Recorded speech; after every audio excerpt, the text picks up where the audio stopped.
परिवार उसे उसकी खुशी वापस दिला पाएगा? क्या अनुज की जिद मानकर उससे बात करेगी उसकी अनु? सालों बाद डांस शुरू करने पर क्या अनु को मिल पाएगी वही खुशी? अनुज की बेचैनी ले आएगी उसे अपनी अनु के करीब, या दोनों के बीच आ जाएगी एक बार फिर दरार? आइए बताते हैं आपको। नमस्कार, मैं हूं हिमानी और आप देख रहे हैं इंस्टाफीड। पिछली वीडियो में आपने देखा कि कैसे आद्या अनुज को श्रुति के पेरेंट्स के आने की खुशखबरी देती है, लेकिन ये सुनकर अनुज और श्रुति दोनों हो जाते हैं परेशान। आज के एपिसोड में आप देखेंगे कि अनु ने यशदीप से बात करके अपना दिल हल्का किया। उसने कहा कि वो काफी समय से अनुज के बारे में सोच रही थी और अब उसने फैसला किया है कि वो अपना अतीत भूलकर आगे बढ़ेगी। इस बात पर यशदीप ने उससे कहा कि वो इस रेस्टोरेंट के लिए अपने ऊपर एहसान मानती है, लेकिन इसका मतलब ये नहीं कि वो अपनी लाइफ कॉम्प्रोमाइज करे।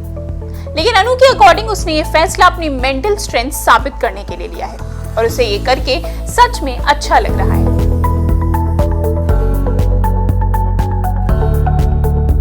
अनु ने यशदीप से कहा कि वो अपना पास्ट भुलाकर जो कर रही है उसे खुद पर गर्व है। इस तरह कुछ देर की बातचीत के बाद अनु किंजल के घर चली गई। किंजल और परी दोनों उसे देखकर बहुत खुश हुए। सब साथ में डिनर कर ही रहे थे कि तभी तोशु वहां आया और उसने अनुज के लिए अच्छे से काम करने पर अपनी तारीफ करी। ये सुनकर भी अनु ज्यादा खुश नहीं हुई और उसे किसी गड़बड़ की चिंता होने लगी। लेकिन किंजल और परी से अपनी डांस क्लासेस पर बात करते हुए वो ये सब कुछ भूल गई।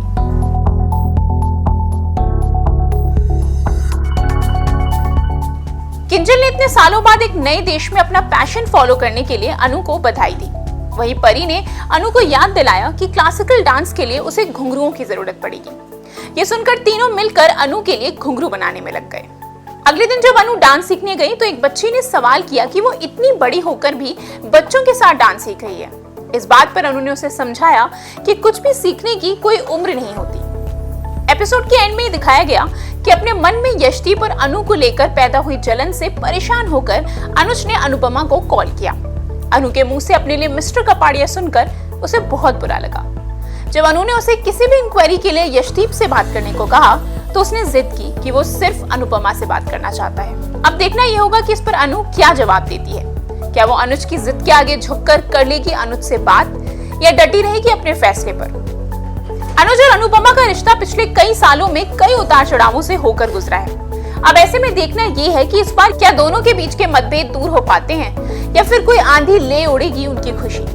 अनुपमा सीरियल की लेटेस्ट अपडेट्स के लिए फॉलो और सब्सक्राइब करें हमारा चैनल, और हाँ, इंस्टाफीड का बेल आइकन भी जरूर प्रेस करें।